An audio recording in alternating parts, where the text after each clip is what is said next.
knowing what I know now, if I could snap my fingers, TwnSqr a success, would I go out and start another tech startup? Yes, I would. 30 days ago, whenever I was in the thick of things like, all right, how do we hire enough development talent? How do we get the products out the door fast enough? Like, what does the pipeline look like? And I'm just blender, as I call it, trying to grasp for all these different things and control it all. I would have said, no chance, no way. Maybe another 30 days, I'll feel that way again, but I would do it again. Everything in business, I feel, but especially in a tech startup, requires so much structure. Like if you're going to move fast and you're going to break things, as people say in startups, it has to be structured and it can't be a blender where you're just trying to grasp for everything all at the same time. This is your daily real estate syndication show. I'm your host, Whitney Sewell. Our guest today, and he has started a business that's helping people find deals, right? We're all looking for off-market deals, if at all possible, but whether you're looking for the single family or duplex, to a large apartment community, it's helpful if you can go direct to seller and figure out who that person is. Today, our guest is Paul Wakim. He's a co-founder of TwnSqr, a real estate technology startup devoted to breaking down the barriers of the real estate industry by providing homeowners and real estate professionals full control over the connections they make for their next real estate transaction. He started TwnSqr as a project to create an algorithm to predict who would sell their house or property next so he could buy more deals. Today, TwnSqr has reimagined how the real estate process works for buyers, sellers, and investors, and it's the most secure and fastest way to connect with the best person for your next real estate transaction on your own terms. So definitely in our space right now, deals are hard to come by, right? No doubt. And I hear more and more people talking about trying to go direct to seller one way or another. There's many ways of thinking about doing that I know many of you have heard about.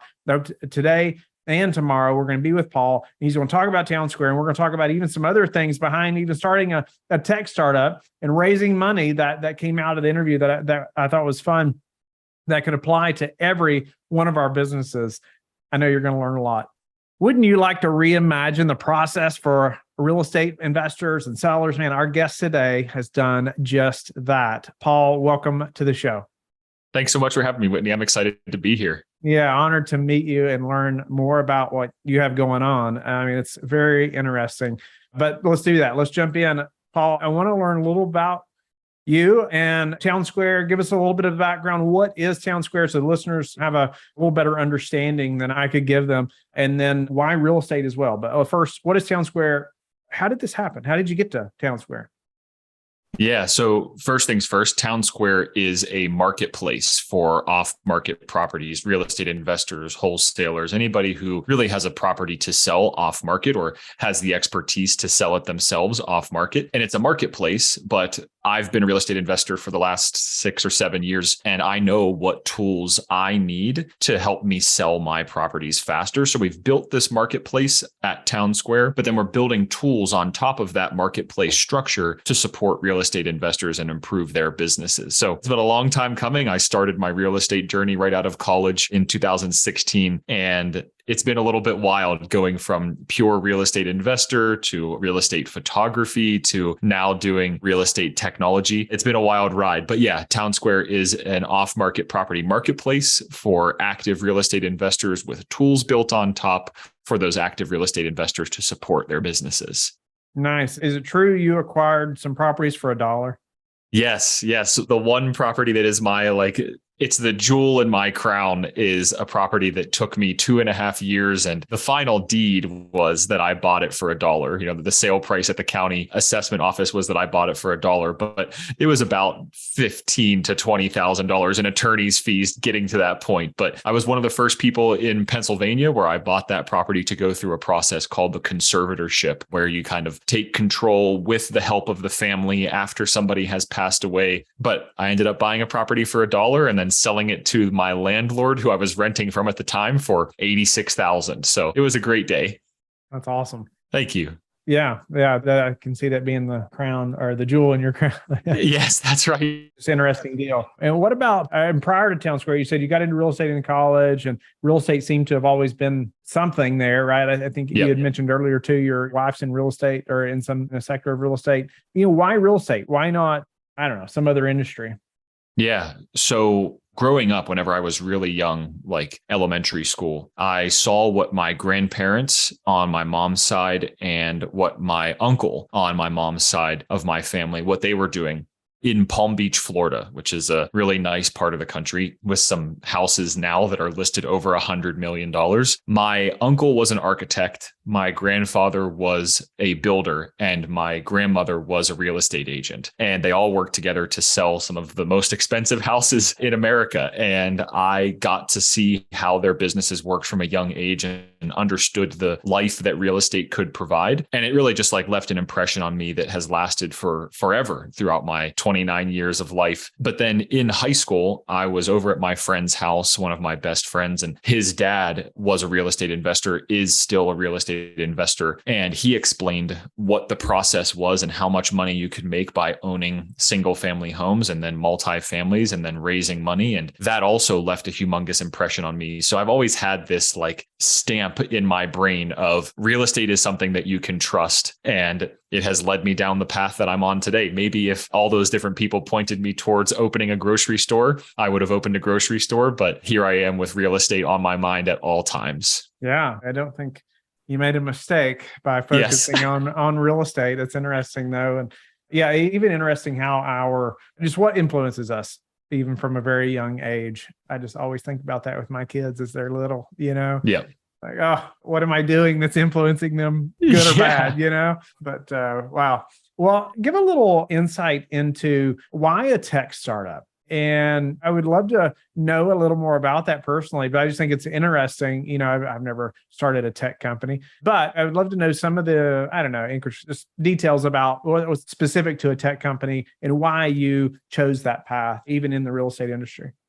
Yeah. So whenever we graduated from college, my wife and I, my girlfriend at the time, she had bought me a drone for my graduation present. And it led me down this path of creating what has become one of the largest real estate photography companies on the East Coast, based in Pittsburgh, Pennsylvania, where I'm from. And as I was the only photographer in that business, I had this light bulb moment that is so obvious and so dumb now, but there is no real estate without a seller. So I thought, if I can predict who is going to sell their house next, then I can rule the world of real estate.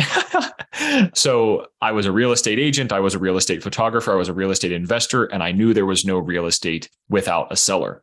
So I figured out what machine learning meant. I figured out what algorithms were, and I taught myself how to code. I woke up at 3 a.m. for 6 months straight and worked with a coach over in Europe to learn how to code in Python. I built a very sad, very, very rudimentary algorithm to predict who was going to sell their house next in the Allegheny County market around Pittsburgh, Pennsylvania. And it actually helped me buy that one house that I got for $1 and a couple others. So definitely has, helped start my career. But then I met my co-founder, our CTO. His name is Mitch. And Mitch is a true genius when it comes to computers and technology and data structure and machine learning and front-end development and back-end development and whatever other buzzword you can think of that means a smart guy in tech. And I said, listen, man, we can predict who's going to sell their house. And he said, yes, we can. He quit his job. We built this really cool algorithm in the beginning of 2020. And then the pandemic hit. So the pandemic hit, all the data got screwed up, and we had to, what we call in the tech world, we had to iterate on our idea to keep it alive, kind of like fan the flame. And the way that we decided to do that was by raising money from family, friends, and family offices around the East Coast, so that we could build this technology company and go through these different iterations. So it all started with me thinking I know how to code, or I can teach myself how to code, so that I could support my photography business and my real estate agent business and my real estate investor business. Really wanted to solve that problem of figuring out who was going to sell their house next. Wow. Okay. Well, I wanted to point out a couple of things there. So I love stories like this, where it's like, okay, you're waking up at 3 a.m. For one, obviously you had a lot of drive to make that happen. And then you had a coach.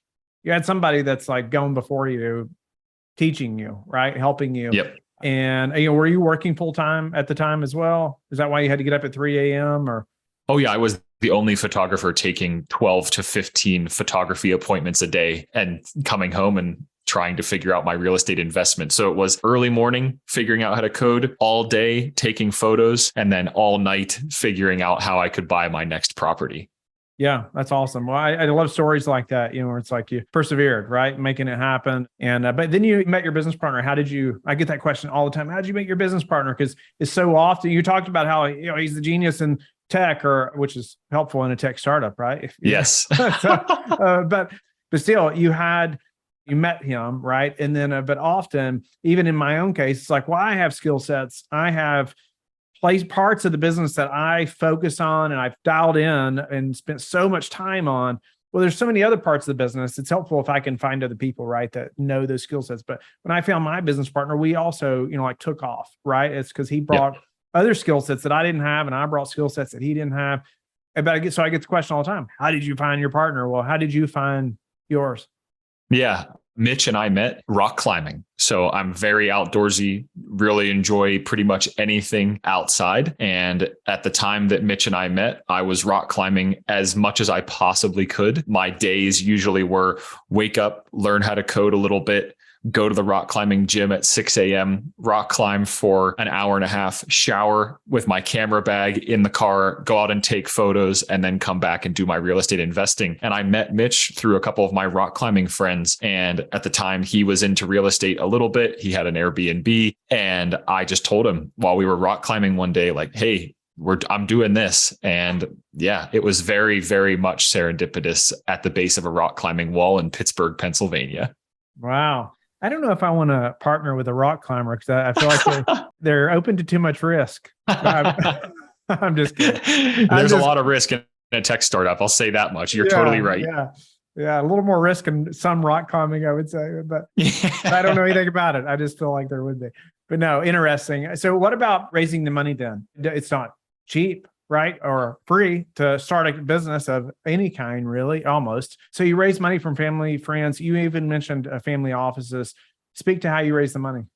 Yeah. So there's this thing in the tech startup called an accelerator. Your listeners and you might be familiar with it. An accelerator is a place where companies go to get coaching, get connections to investors, and get legal documents to assist in their money raising and assist in really running the business. The premier tech startup accelerator in the world is called Y Combinator. Insane companies have come out of Y Combinator, and they have really created the gold standard for how early stage, as we call them, pre-seed tech startups raise money. And the way that we raise money, companies like TwnSqr have raised money, is with a SAFE, a simple agreement for future equity. And it's a document that Y Combinator puts out there, open source for everybody to use. And it's essentially a convertible note, but without an interest rate. So the standard tech startup SAFE is a convertible note with a $5 million valuation cap, post-money valuation cap, and a 20% discount if that $5 million post-money valuation cap isn't met. So we put together a traditional SAFE, went out, I learned how to pitch what exactly a SAFE was, talked to some former business partners of mine, talked to some family members of mine, and then got the introduction to a family office on the East Coast that had some experience with SAFEs and investing in risky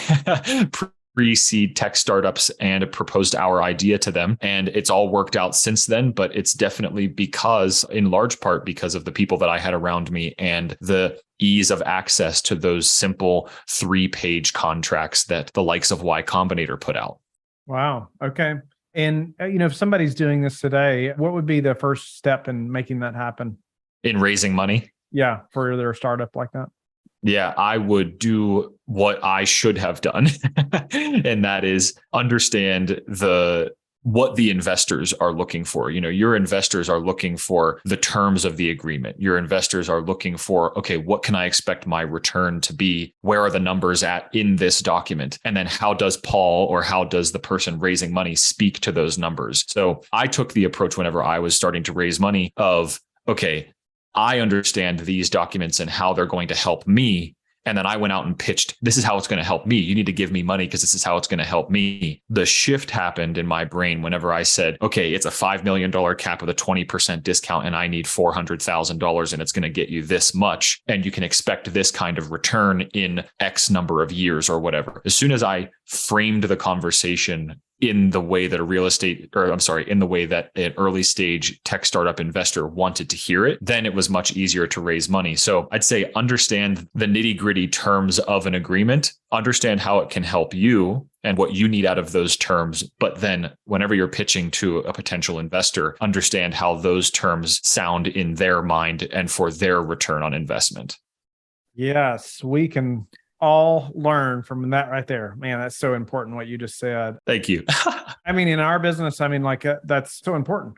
I mean, framing the marketing for our investors, like they care about them, right? I mean, we care about them too, but oftentimes it's exactly what you just said. We want to talk about even our deals and say, this is what's going to happen at the deal or whatever, which is important. Our investors want to know those things, but man, how's it going to affect the investor? When are they going to get paid? How long is their money tied up? All those things. What's the risk level and why? All these things that affect them. And so it's just interesting. Framing the marketing for the investor or putting yourself in your investor's shoes, right? What do you care about, when you're presented an opportunity for investment? Okay, so you get this, you start raising some money, your seed round or whatever it may be from these family, friends, family offices.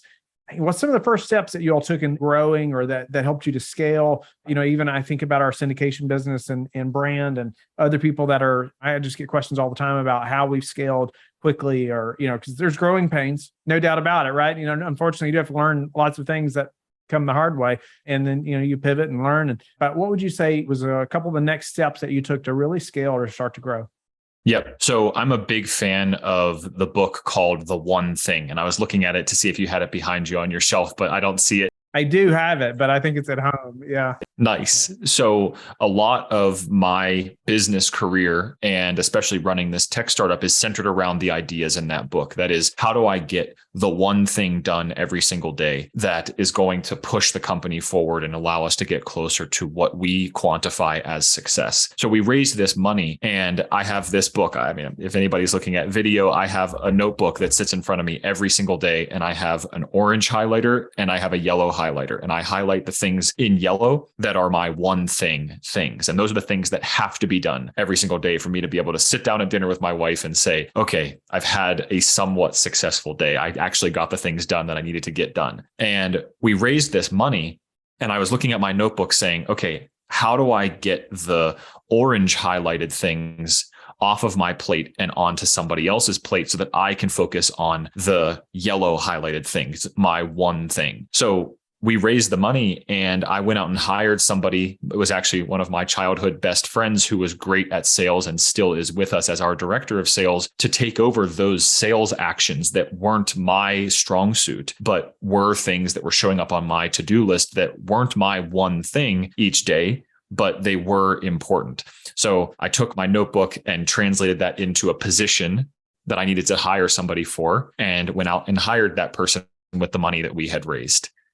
Awesome. Yeah, that's interesting. Come from that book or what, how you have implemented that in a big way, that way of thinking, right? The one thing I encourage, people to read that book. It is thought provoking. And what is the most important thing that you can get done today, right? That's right. Yeah, it's so helpful because we can get so overwhelmed with all the mundane tasks, right? That fill up our time, similar like email.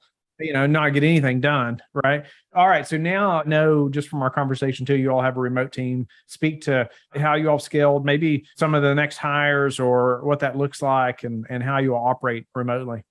Yep. So after we hired Kevin, who's our director of sales, he was our first employee. We hired a couple overseas employees, some people in Pakistan that have been working with us since they're a product of a girl from Pakistan that I had been working with for 5 years at the time and am still working with her. It's now been 7 years that we've been working with her. So we saw, okay, what was my one thing? What are my yellow highlights? What are my orange highlights? Okay, Kevin gets a lot of my orange highlighted tasks. Okay, then Kevin makes a orange and yellow list. He figures out what his one thing is. And there's a lot of stuff in his non-one thing tasks, his orange highlights that are more or less busy work or things that can be done by somebody who's less expensive. So we hired more VAs overseas to help us with those lower level tasks, things that can be done faster if you're focused on just those instead of focused on a bunch of other stuff at the same time. And then we just really kept going through that process. And today our team is totally remote. I'm currently in Lake Tahoe, California. Mitch, my business partner, is up in Oregon. Kevin is in Scottsdale, Arizona. Taylor, one of our other sales guys, he's in South Dakota. And then we have 5 VAs in Pakistan that are rock stars, and everybody works great together.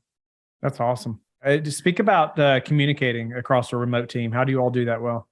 Communicating and building culture. Yeah, building culture's definitely been, I wouldn't say difficult, but it's been something that I have to focus a lot on instead of just being in an office and high-fiving people. High-fiving and giving hugs would be a lot easier than joining a Zoom call and smiling really big.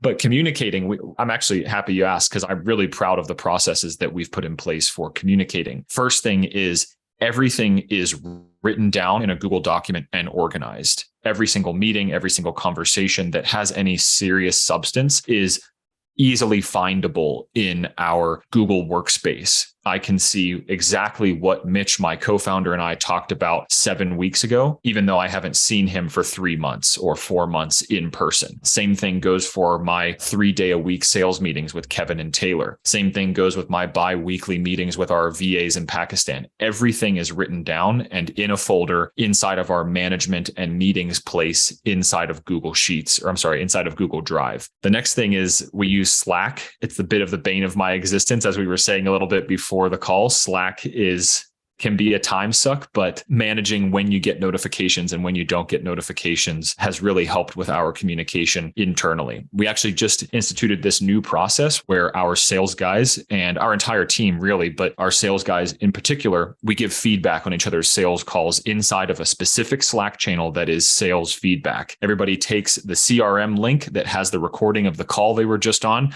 they paste it in there and say a little bit about who it was with, and then everybody gives feedback and it's written down there for everybody to review. So yeah, making sure that everything is written down and very visible for everybody else has not only helped us communicate more clearly, but it also builds the culture of keeping everybody accountable. So yeah, those are the things I would say we've done that have been successful. Yeah, no, that's awesome. I know we've done lots of things over the last year, just learning and implementing things internally to help us to communicate better across the team. It's helped with culture and all kinds of things, right? There's a number of, like, we're having more meetings than ever, but they're very structured. Many are a very short amount of time, but it's those times, constant interactions, right? Or continuous, where even times outside of the day-to-day grind where I can express that I care about my people. And that's gone a long ways, I think, and also you need to, a book I read recently questioned me about, if you don't know your team members, say spouse's name or how many kids they have, or just a few basic things like that, maybe you're not having enough conversations with them outside of work, right? Or maybe you think about the culture that you have, or that you're pushing forward. No, I appreciate that. Would you do a tech startup again? I would say, honestly, my opinion has changed quite a bit over the last 30 days, honestly. Knowing what I know now, if I could snap my fingers, TwnSqr is a success, would I go out and start another tech startup? Yes, I would. 30 days ago, whenever I was in the thick of things like, all right, how do we hire enough development talent? How do we get the products out the door fast enough? What does the pipeline look like? And I'm just blender, as I call it, trying to grasp for all these different things and control it all. I would have said, no chance, no way. Maybe another 30 days, I'll feel that way again, but I would do it again. Everything in business, I feel, but especially in a tech startup, requires so much structure. If you're going to move fast and you're going to break things, as people say in startups, it has to be structured, and it can't be a blender where you're just trying to grasp for everything all at the same time. Sometimes I just think you get more organized while being in the blender. The blender doesn't get turned off. You just get better at being in the blender. That's right. That's right. Yeah. You have more arms to grasp things. That's right. That's right. No doubt about it. Well, what is the projection for TwnSqr? What's your, some long-term goals to real estate in TwnSqr, that you have? Yeah. So what we're pushing for right now with our platform is legitimacy. There's a lot of available properties, and there will be more available properties, I think, as this downturn comes and people are willing to sell fast because they're in financial distress, and they're willing to sell off market because maybe selling on market seems like it's a longer process. I think there will be more properties coming online, and TwnSqr will be busier than ever. But our long-term goal for the properties, the posts, as we call them on TwnSqr, is for them to be legitimate to the point where they can be underwritten by a lender right from the platform. So near-term goals are that a hard money lender, a bridge loan lender, or a syndication can come to TwnSqr and have all the documents, all the rent rolls, everything that you could possibly ask for, all the comps in one place, so that that property can be underwritten to 85, 90% completion right from that post. And then long-term, I think just like any other startup, maybe one day we'll sell and walk off into the sunset and start our next startup. But right now we're laser focused on legitimacy and making sure that the influx of properties that do come online off market are standardized, clean, professional, and legitimately underwritable by other professionals. Yeah, no, it's awesome, Paul. I just want listeners, investors to know, as they get started, that, potentially a great platform to get started and learn, right? Learn a lot and find their next project. And so, Paul, tell the listeners how they can get in touch with you, how they can learn more about TwnSqr. I'll also give an inside look to the listeners before we go, is that Paul's going to stick around. We're going to do another segment on sourcing off-market deals, and we're going to dive into that. But that'll be tomorrow. Paul, how can they get in touch with you and learn more about you? Yep. You can get in touch with me by sending me an email. You can send me an email at paul@TwnSqr.com. It's just TwnSqr without all the vowels, as these creative tech companies are. And then you can find TwnSqr, TwnSqr, across all social media. I don't personally really maintain a social media presence, but you can connect with me on LinkedIn. My friends from high school and from college kind of make fun of me because I don't have an Instagram presence. I don't have a TikTok. I just focus all of my effort on business and spending time with my family. So yeah, TwnSqr across social media, LinkedIn for me, and send me an email if you have any questions. Thank you for being with us again today. I hope that you have learned a lot from the show. Don't forget to like and subscribe. I hope you're telling your friends about the Real Estate Syndication Show and how they can also build wealth in real estate. You can also go to lifebridgecapital.com and start investing today.